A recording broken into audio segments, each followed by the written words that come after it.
it doesn't need any agent installed on the client side. So suppose uh, if I want to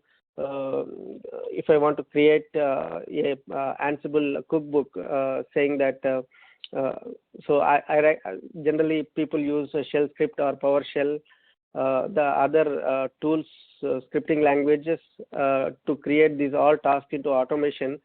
But using the configuration management tools, so you don't need to know the Python language or Perl language or any other scripting languages, but you just need to know the each module and how to present those modules in as a machine understandable language. So like generally, if you create VM, change the host name, assign the network IP. So whenever you say create a VM, then you provide a name to the VM name, and the same name will be changed here. Like if you see my let me log into my machine.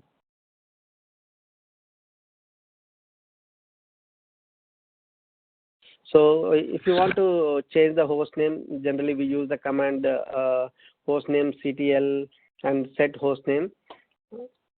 Let me show you that.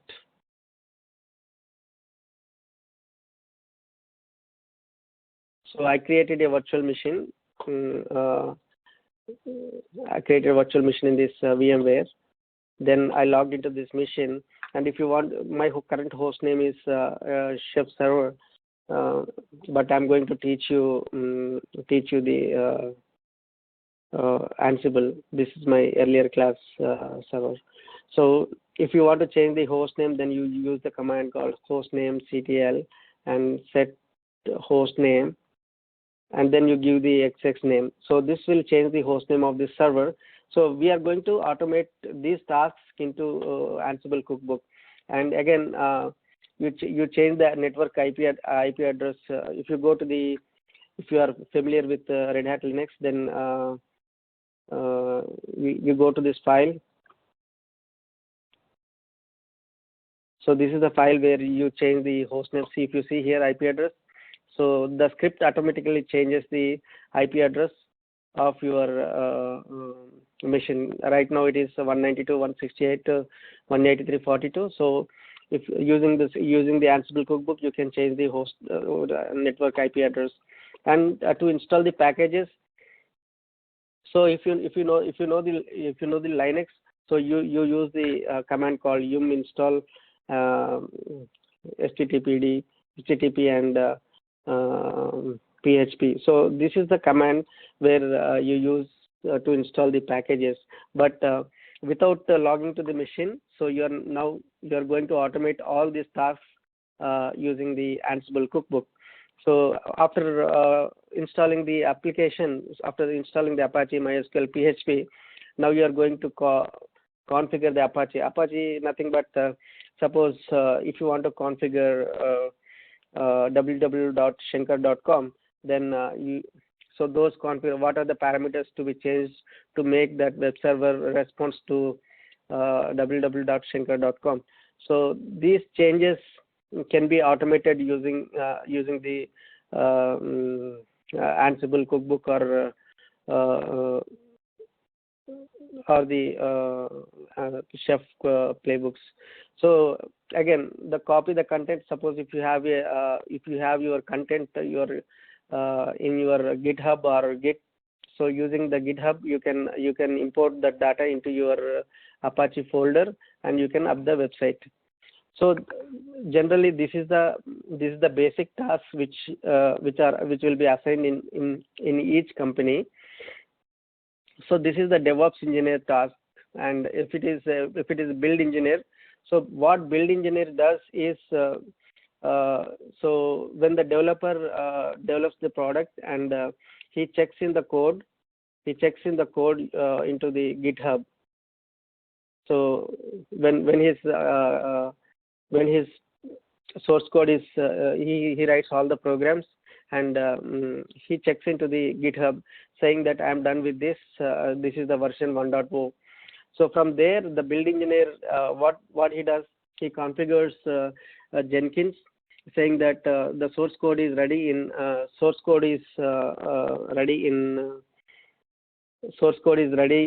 GitHub. Then Jenkins will like the builds runs it can run hourly builds or it can run nightly builds. Suppose if your company is having multiple branches in different geographic location, suppose you have a branch in India and you have a branch in US. So every day it is the US employees will develop the application, and they will check it in the GitHub. So the application will be ready. So when the US employees leaves by 6 p.m. EST, so they will configure the Jenkins saying that every day at 6 p.m. Please run the build. So that means, so at 6 p.m. EST, so Jenkins will it will say to team server or some other tools saying that compile the build which is available in the GitHub checked by the US employees. Then it will get ready in the TeamCity. TeamCity is one more application. So your compiled build will be ready in this TeamCity. So again, the configuration management tool like your Ansible that will kick off a new virtual machine or new EC2 in AWS. It's called EC2 instances. It will kick off a template into the AWS, and once the machine is up, it will copy the new build which is available in TeamCity. That will copy it into the EC2 instances. Like if it is build 1.2, so this will be copied here, and that Ansible will configure this application. Like it will create database schema, and it will configure the application, and it will make sure that by the time the Indian employees comes in the morning 9 a.m., so this application will be ready for the testing. So this is nothing. This is the job of build engineer. So build engineer should know the OS. He should have the OS knowledge, and he should have the infrastructure knowledge. Like for OS, he should have minimum Red Hat Linux knowledge, and he should have Windows knowledge. And if it is related to infrastructure, the minimum he should have VMware skills, VMware or Citrix Zen. If that company is running their infrastructure on cloud, then he should have minimum AWS knowledge and minimum knowledge of Jenkins and TeamCity, like how it runs. So these are the basic knowledge for the build engineer. So when it comes to cloud engineer, so the cloud engineer, generally there are multiple roles for the cloud engineer. In some companies they will ask you to only manage, if it is not DevOps engineer related to cloud engineer, then it's only to manage their infrastructure using their third party tools like Red Hat CloudFront. So there are some third party tools where they use to manage AWS infrastructure. So but if it is related to, if this cloud engineer has the responsibility to do the DevOps, convert their operations into automation, then he should have the knowledge of Ansible or any other configuration management tool. So his job will be like, suppose if he wants to create a VPC. VPC is nothing but virtual private cloud.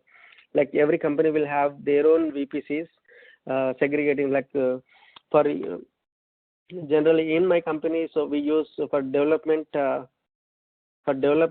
team, we have one VPC, and for testing we have one VPC and production pre-staging.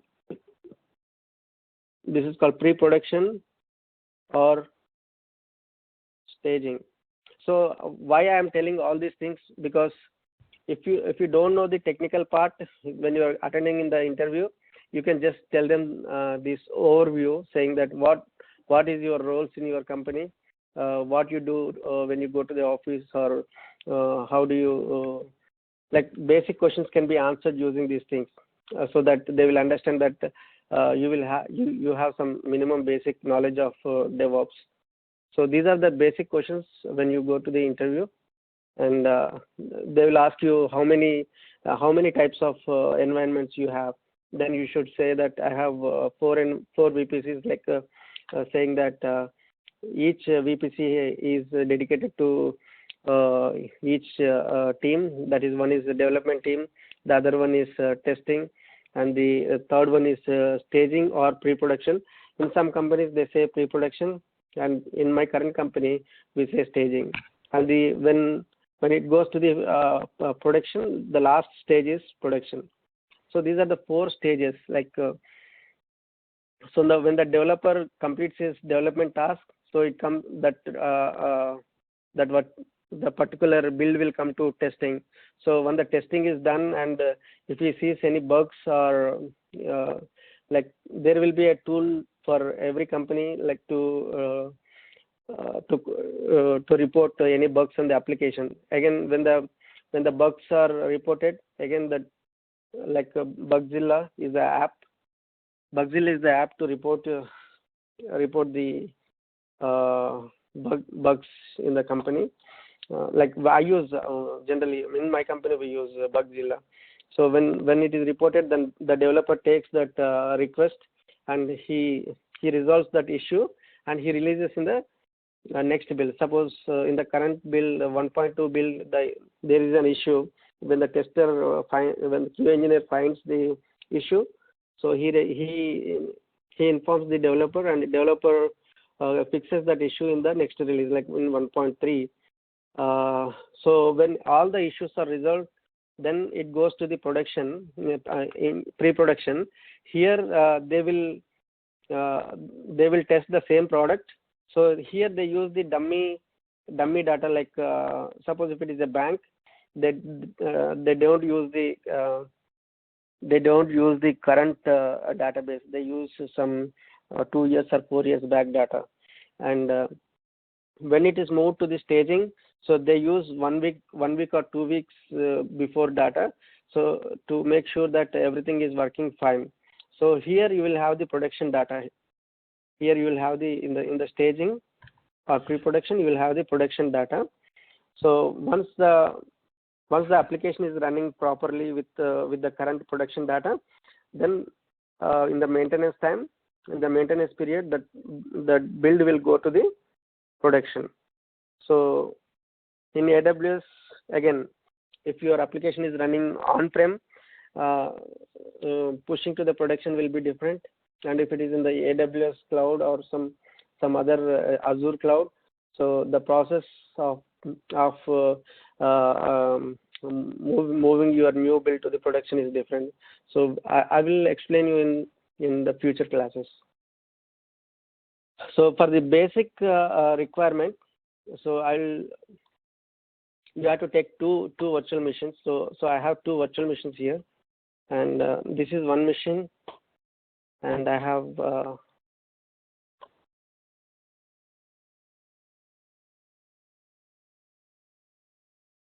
so this is my other machine. So I run this. I keep creating the scripts or cookbooks in this client machine, saying that install whatever. Suppose if you want to, I'm not covering how to create a virtual machines in your in the infrastructure, because I don't have the vCenter here, or I don't have AWS account. But so after creating a virtual machine, what are the configurations you need to do? So those things I will cover it in this session. So you have to make sure that you are running your machine with minimum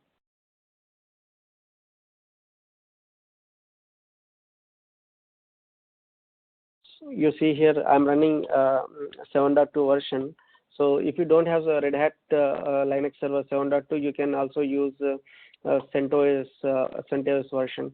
So you can go to the if you go to the CentOS 7.2, you'll get torrent, or it will be in the form of two, torrent or ISO image download. So if you go to download CentOS, from here you can download the latest version.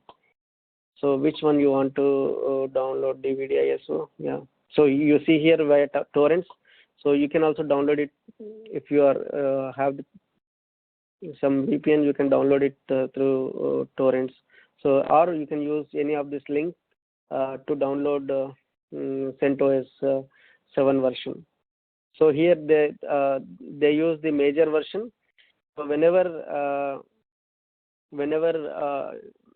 you appear for the interview, so they will ask you what are the on which versions of Linux did you work. So then you have to say, I worked on major Red Hat 7. 7 is the major version. So you should not say that 7.2 or 7.3, but you can say that I worked on Red Hat 5, Red Hat 6, Red Hat 7, and CentOS 7. So there are some more flavors like Oracle Enterprise Linux. So that is the one where most of the people use the OS for the production. So generally we use Red Hat 7, but there are some companies where they use Enterprise Oracle application, Enterprise Oracle OS. So both will be the same, but Oracle Linux will have the a customized kernel for their Oracle application.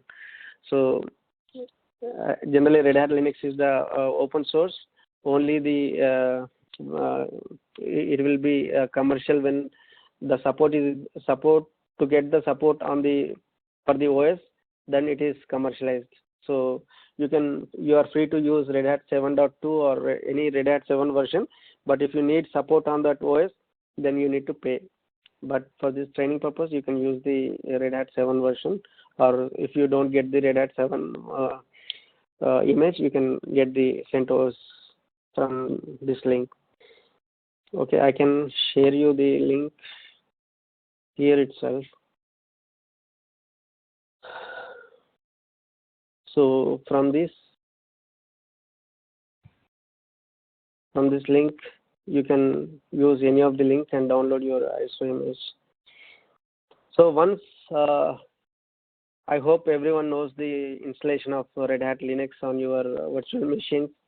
So if you are new to the installation, or if you have any issue while you are doing the installation, after this class I will be available for half an hour to help you if you have any issues in installation of your to set up your environment on your machine, on your virtual environment. Okay, so if you go to I'm going to the client machine. So I have two machines. One is the server. This is the server machine, and this is my client machine. Hello, Shankar. Yeah. I have a question. Hi. Do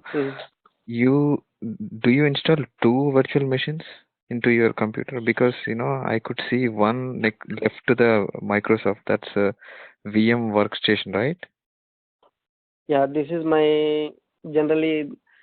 I purchased the license from the VMware for this workstation 7 workstation. This is 6 version.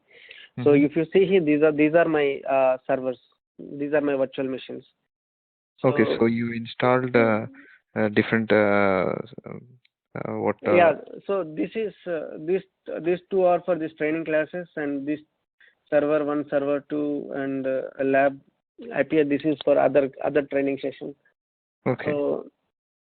So first you create one virtual machine, and then you can use or you can get this VMware workstation for free for trial version. It will work for 90 days. 90 and days, then and you can clone this clone this virtual machine into one more. So I just did the same thing because I installed Red Hat on one machine and I Mm-hmm. cloned into the other one and I configured the host name and everything. Okay. No, usually what we have done is like I have a Mac and I got VMware Fusion and I installed CentOS because I don't know that I could also do Red Hat. So Mm. uh, so I Yeah, have if the Red CentOS Hat, on see, if my you have the, Mhm. yeah, please go ahead. Yeah, I have a CentOS on my VMware Fusion. So do I need to Mm. install any other servers like you have server 1, server 2 and No, no, no, not required. If you just create a Red Hat Red Hat VM1, mm-hmm. just I think you will also see the same UI on your machine. So you just go here, Mm-hmm. uh, here new virtual machine Okay. and select the typical one. And if Okay. you have the ISO image, select the ISO image, or use if you have the DVD, then use Mm-hmm. the DVD. Okay. And so if you see, as you don't see here, so it will say that I will install operating system later. Mm-hmm. So in the select the Linux and Okay. select the 64-bit because Red Hat 7 is the 64-bit. There is no 32-bit on Red Hat 7. Okay. So if you have Red Hat 6 or some other lower version, then you Mm-hmm. will have see if you see nothing after in the second one Red Hat Mm-hmm. Linux 6 and there is Okay. no bit written here. That means Yeah. it is 32-bit. And if it is Okay. written 64-bit, then you have to make sure that you have 32-bit ISO Red Hat OS image. Okay, no, I And got the CentOS, but the UI doesn't show anything. I could see only the terminal, like the command prompt or the it's okay, terminal. it's okay, it's okay. For see, I do give training for some other classes. So for that reason, I need this UI. But generally, if you are working on the production environment, so no Okay. one uses the UI. Okay, okay. It's all command mode.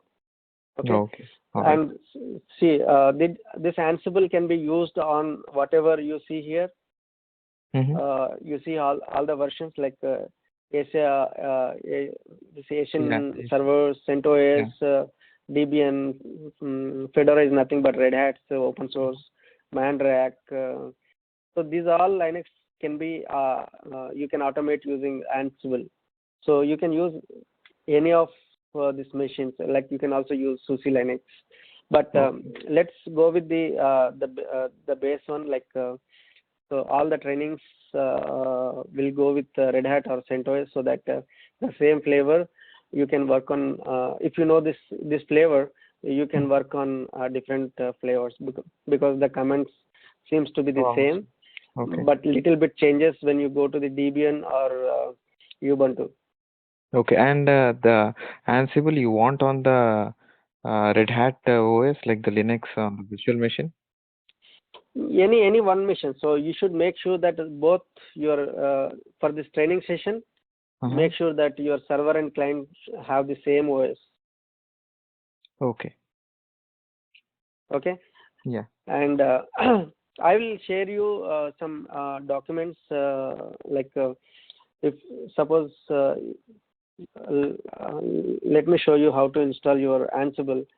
Mm-hmm. So if I use yum install Ansible, this will get install.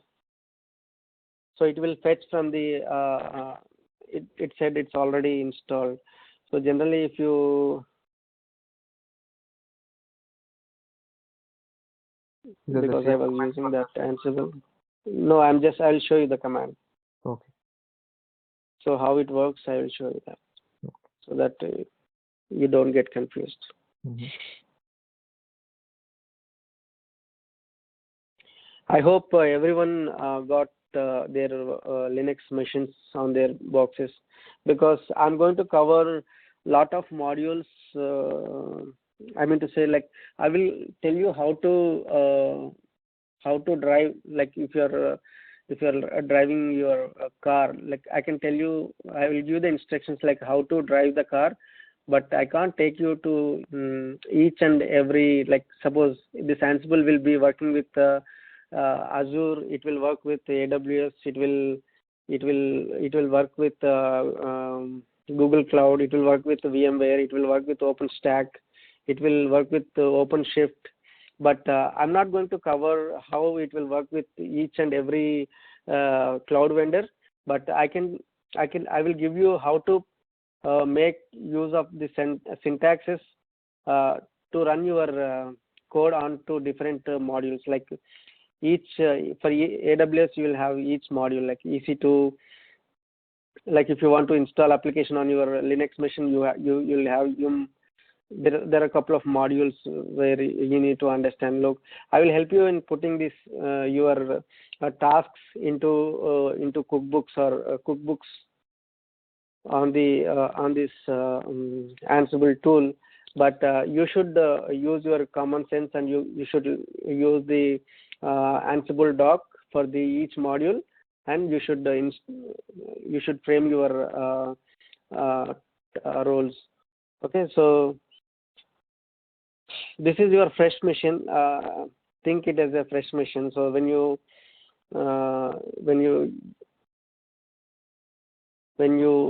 use command yum install Ansible, so generally it should go to the internet, and it should check the repository. See, if you see here, this is getting from the enterprise open source Red Hat open source repository. So the version is 2.2.1.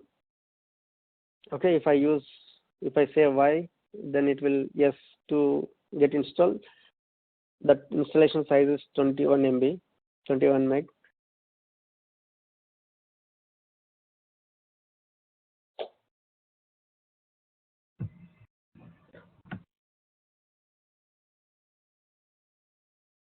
Okay, so now it got installed. Suppose if you want to check whether it got installed properly or not, so if you run Ansible space -- version, then it will give you the Ansible application name and version. 2 is the major version, and 2.1.0 is the minor version.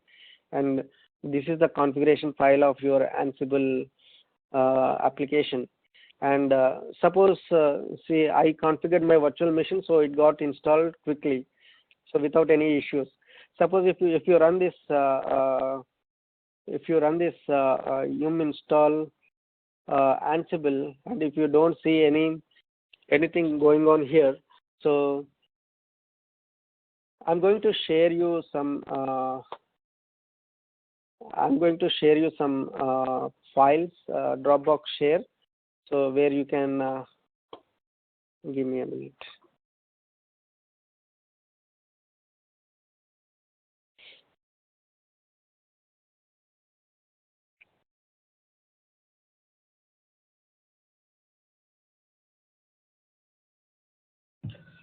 So in this session, I already shared this share to everyone, but if anyone doesn't receive this one, let me know. I can share it again.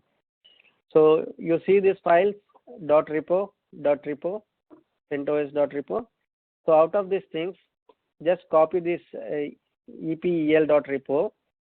This is the mandatory repository, and it's nothing harm if you copy all these repo files to the given location. So go to your machine. So one more thing, if you are familiar with using putty session, it's better to use putty session. But for flexibility, I use MobiX. So this is the tool where you can download it from the internet. This tool is called MobiX term, and where it will work as SCP for WinSCP, and also like a putty session. Okay. So go to the folder. Shankar, I have a doubt here. Yeah. What yum does? So yum is the command. Yum is the command to install the package. So you can install the package. You can remove the package. So if you suppose you can use yum space hyphen hyphen help. This will give you detailed description, or you can also use man command and then yum. So this will give you detailed about this application, that command.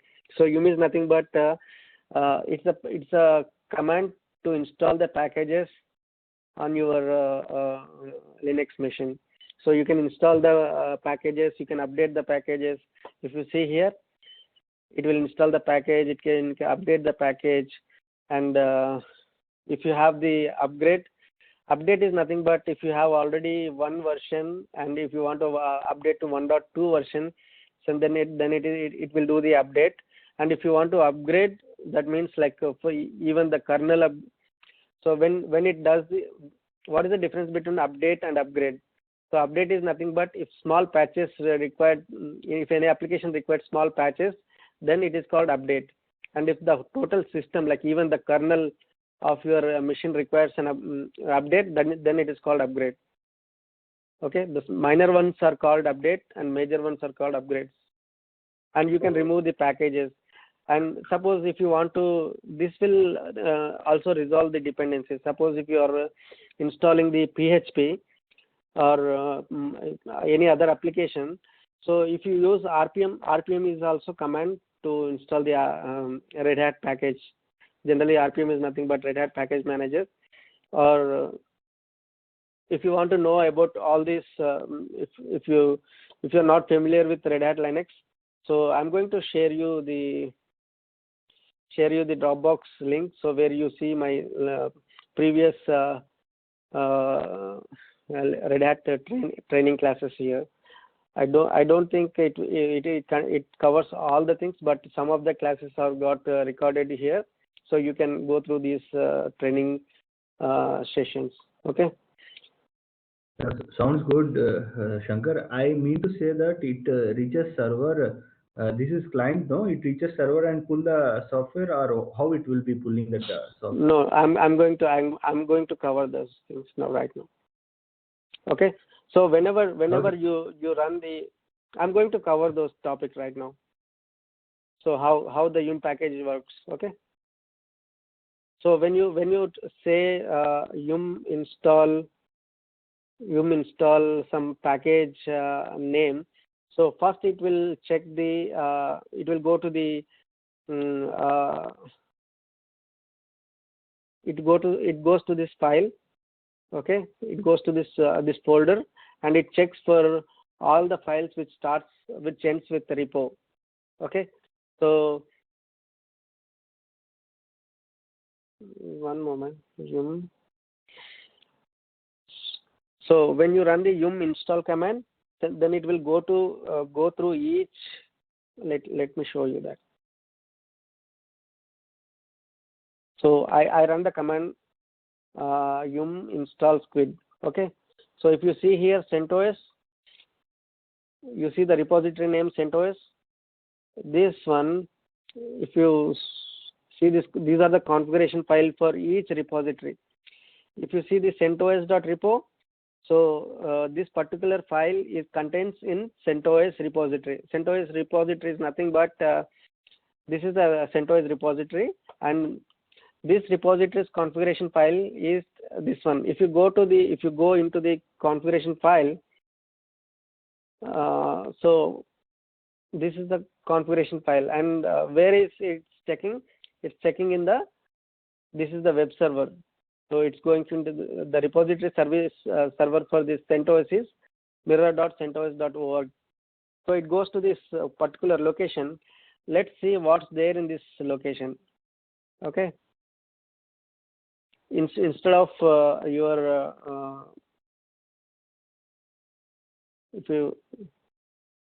this is the repository site. Okay.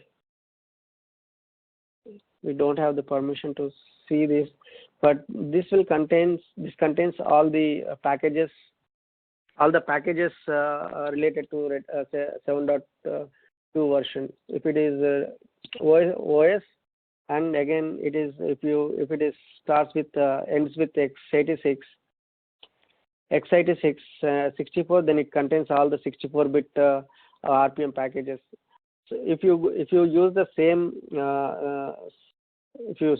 same link with because mirror is nothing but it's a CDN where it redirects to different web servers which are located near to your geographic location. So if you go to x86, then you will find all the x86 packages. So when you type the command yum install squid, then it checks all the data, all the repositories, CentOS or the see here. So it is trying to check. There are some more. It's not responding, but it will check for the other available mirrors, and so each repository, it goes to each repository and searches for squid. It asks for this repository saying that do you have the squid? Then it says yeah, I have it, and also it checks with the epl.repo. It asks for the squid. It says do you have the squid? Then it says no. So it will not display the it will not display the repositories here. It will only display the repositories where the squid package is available. So after running this yum install squid, it is resolving for the packages. Does squid require any additional dependency packages? Then it says no. So that's the reason it's only required squid, and it's available in the CentOS. I showed you the location. In that location it is. Let's take other like PHP, yum install PHP. Now it's resolving for the dependencies. So now I need only the PHP, but to run the PHP, it has got some additional dependency packages like PHP CLI, PHP common. These are the additional dependency files. So without these files, PHP will not work. So it will resolve these dependencies, and it checks in the repositories. If you see here, these repositories. So in CentOS repository, all these packages are available.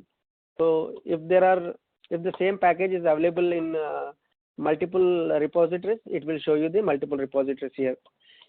Then use the command Y. I mean to say yes. Then it will get installed.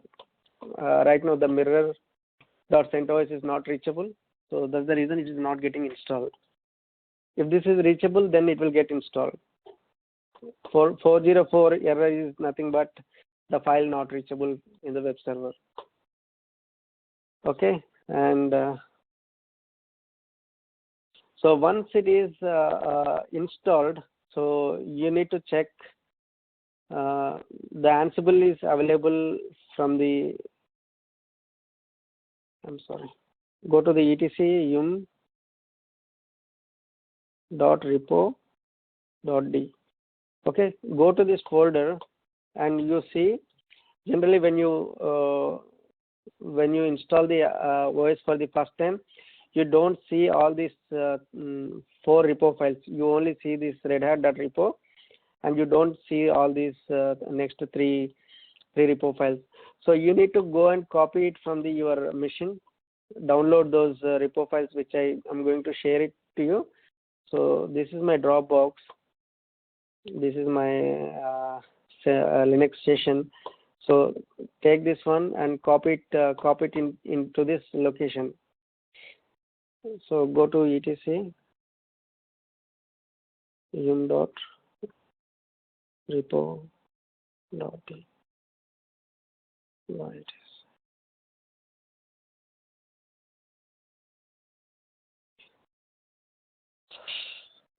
Go to the etc, go to etc, and then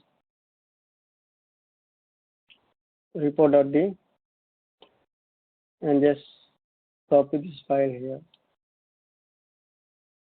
Okay, so you will see that repo file here, and then you run the command yum install. Suppose when you run for the first time, don't run this command. This is to clear everything. Yum install Ansible. Then it will check all the available. See, it is checking all the available repositories. So I just copied EPL and it will check the what are the available repositories in the EPL. So those are all will be resolved here, and it will collect the packages which are available in the each repositories, and it will collect the information of those packages, and it downloads into the local machine. Only the database of available RPM packages on that particular repo onto your local machine, so that whenever it needs the dependency files, it gets resolved from the those database. So once this is once the to check the package, if you want to check whether the package got installed, you can check one more way using rpm-qa. That means query all. It will, if you use query all, it will display all the packages which got installed on your machine. So it will list all the packages. From that, I'm going to grab the package which I required. I'm checking Ansible. Okay, so this is the package it got installed on this machine. So I'm just stopping the class for today, because I'm giving you time to configure your machine, 2 machines on your laptop or on any desktop, or if you have any AWS account, you can also spin your any of the Red Hat 7 Linux instance, and you can start using it. And if you need any assistance in configuring your Ansible or installation, let me know. I will be available. My number. I'll give you my number. So I'll keep. I'll send the message. I'll message you the number. You can call me if you have any issue. So in the tomorrow's class, I'm going to cover the other topics, like what is Ansible, and what are the components of Ansible, and how to frame what is the language syntax you need to know, and how to structure a Ansible task, and what are the dependencies, like how can you make a programmable Ansible cookbook. So tomorrow we'll start the Ansible session from tomorrow. Yeah. So anyone has any doubts? Yeah. See, means how many days this course will be